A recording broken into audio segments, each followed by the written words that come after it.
Working Class Beer Reviews is looking at Stack High Gravity Smooth Lager 101 Smooth Brewed Lager. Uh, I feel like I had to dig deep for this one, guys. I'm doing this for you because I've never had this and I've never had a desire to want to try it, but I knew that I haven't tried it and I need something new for the channel. And the working class stuff, does the best on this channel. I mean, I do other types of beers, craft beers and things like that, but it's always the attainable stuff that people want to see, and I'm hoping you guys want to see this knife. That's not locking. It's a homemade knife. So, but yeah. 9.9% alcohol. With these high gravity lagers, I like to use a brandy snifter to try to get it to open up as much as possible. Oh, it's dripping. It's dripping. This can's dripping. 24 ounces. So, what is Stack Smooth Lager? According to chamberswineandliquor.com, Stack High Gravity is the first introductory brew style by Stack Brewing Company. So I don't know if they make other varieties or not. It is brewed with the finest ingredients, sure, for a big, bold flavor. Sir Isaac Newton had a theory about gravity. His theory changed the way we view the universe. We have a theory about beer that will change the way you view gravity. What? So you think you can fly or you can't fall? I don't know. So let's look at the. I went ahead and pulled up Beer Advocate because I don't think there's a website for this stuff. Stack Brewing on YouTube. They have a Facebook and a Twitter.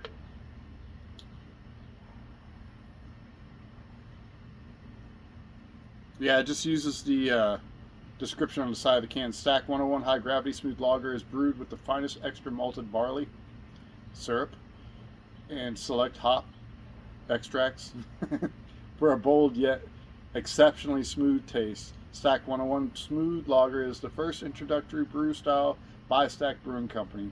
Stack beer is brewed with superior ingredients for big, bold, and smooth flavor. That's what it says on Beer Advocate as well. ABV 9.9. Yeah, it gets an average score out of 5 of 2.21, so that's not redeeming. So there's a few, though, that have some positive reviews. Some are, obviously trolling with the comments and everything. So I went ahead and poured this. As you can see, the head started, but it fell pretty quick. There is some lacing. Sorry, the flies. I should have lit a candle. I've got a citronella candle. Mosquitoes are pretty bad right now too. It's summertime. So I kept this in the fridge for as long as possible. Oh, it has stack 'em up as part of their little slogan here. Brewed by United Brands, Monroe, Wisconsin. So I'm guessing that's a city brewing, Monroe, Wisconsin. Anybody that's familiar with any of this information, if you have the means to clarify, please do so. And let me know, where does this come from? So what do we got? We got a dark golden color. So it's not straw golden, it's a darker golden, which sometimes you get with these high gravity lagers. It's clear, it's very cold, sweaty, it's humid out, so we'll see. Let's get a nose.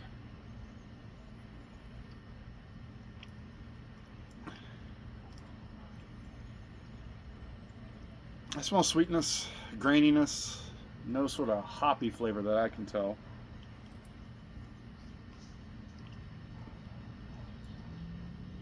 It's hard to say. So, I don't know. Let's go for it. Let's find out. Let's see what this is like. Down the hatch, huh?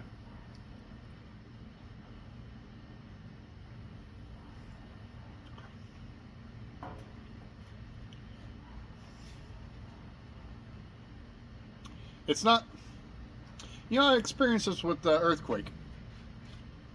It's got sweetness to it. It's not as bad as you would think.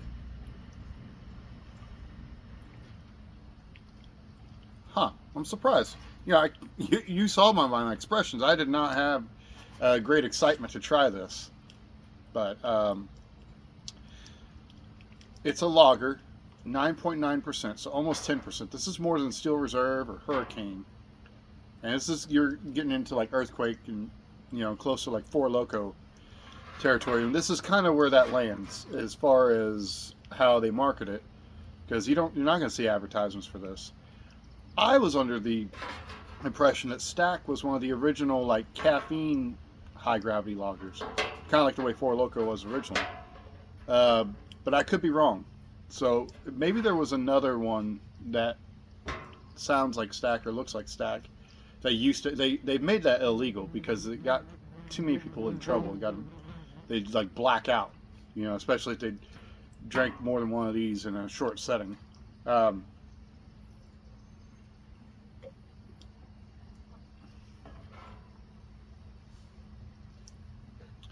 It's not a heavy mouthfeel. It's not a wet mouthfeel. It's kind of sticky. People are going to mock me for saying this. It has a bit of like those really strong IPAs they have out now, like the Bear Hug and the Fruit Force and stuff like that. It kind of has a similar, not as sugary though, or fruity, but something that kind of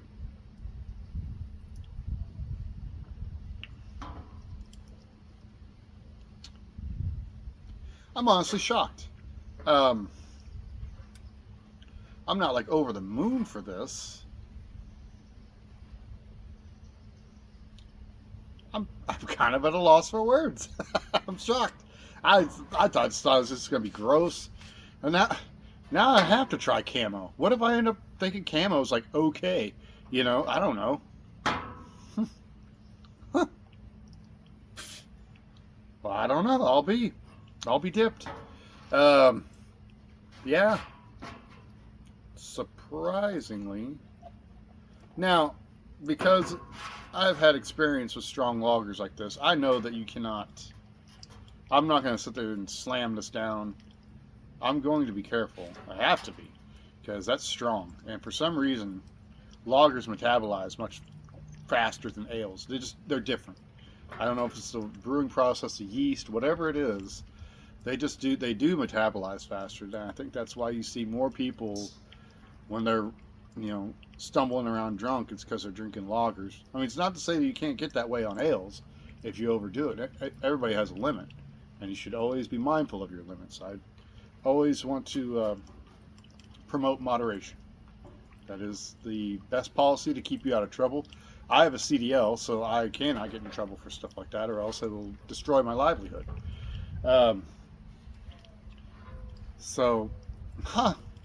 Interesting. So on a hot summer day like this is pretty refreshing.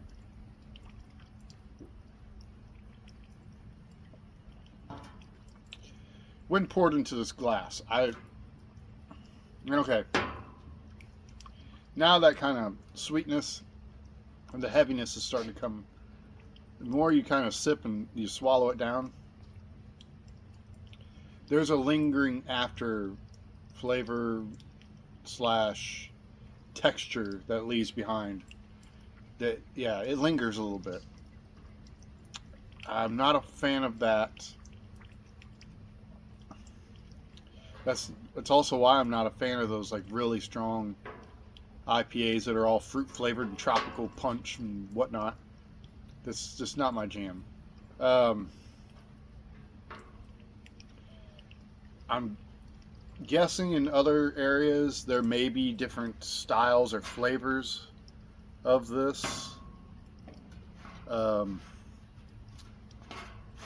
this is kind of like the Four Loko Gold, if I had to guess. And I want to say Four Loko Gold's like, ooh, sorry, yeah, that pressure needed to be released. It's like 12%, maybe 14%, some of them. So, yeah, I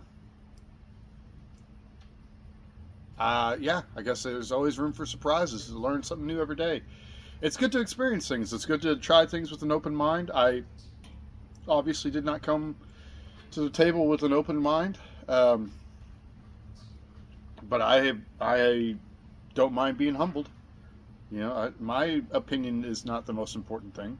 You need to be open-minded and learn things and allow things to shape you. Don't be so rigid. So, yeah, Fly, get out of here. Anybody out there watching this, have you tried Stack? Have you seen it? Have you overlooked it because you just thought it's going to be bum juice that you had, was it? my beer reviewing mentor, Jay Terrio, talked about, one of them was like, is this like what bums drink under an overpass in a brown paper bag? Probably, because the market that they're really going for this 9.9 stuff, they're not doing this. They're not pouring it into a glass. They're just slugging it back straight out of the can, and you see the vent holes. Try that. Although this dribbled, but if you're going to drink straight out of the can, the vent holes help too, because it doesn't gurgle and it won't slosh and foam up as bad. HG, high gravity. Yeah, see that? I don't know. It's not a bad looking can. It has a very the aesthetic to this design is very like 2000s. Like post grunge. People listen to like 3 Days Grace and Crossfade and Puddle of Mud and stuff like that. Those are bands I love. I love that. That's actually my jam. Creed, Nickelback. Yeah, I don't care what anybody says. Those bands have sold so many albums. That's why they're popular. They didn't sell albums because people wanted to buy them and burn them. They bought them and listened to them. So anyway.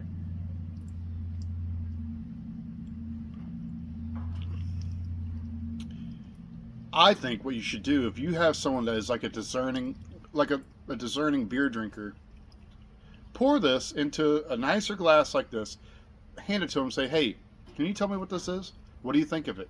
What do you get out of it? I know some people do side-by-side like blind taste tests and stuff like that. It may not be as bad. It's one of those things, if you can remove the bias, when you close your eyes and someone just gives you something, you just go blindly off a taste, you might be surprised. So anyway, yeah, Stack, what do you think of it? Is it trash? Or is it something that maybe gets overlooked? Is it the reason that it's still around because it's terrible and people don't buy it? Or is it because it's actually not half bad and people continue to buy it? This is probably the only size can that I could think of that you'll find it. I doubt you're ever going to find it in pints, bottles, maybe 12-ounce cans. Probably never on draft. I've never seen a high gravity lager aside from the craft beer people when they, like Andy Gator from Abita, you might find it on draft somewhere, but never like the more what they consider entry level, lowbrow, working class high gravity lagers. You'll never find on tap anywhere. I don't even think you can order it in a keg. I mean, unless you really knew somebody at the brewery. But anyway, yeah, if I missed anything, if anybody else has additional information, please feel free to put it in the comments and let me know. Yeah, watch me get humbled. So, thanks for watching this, you guys, and I really appreciate it, and I will see you guys later.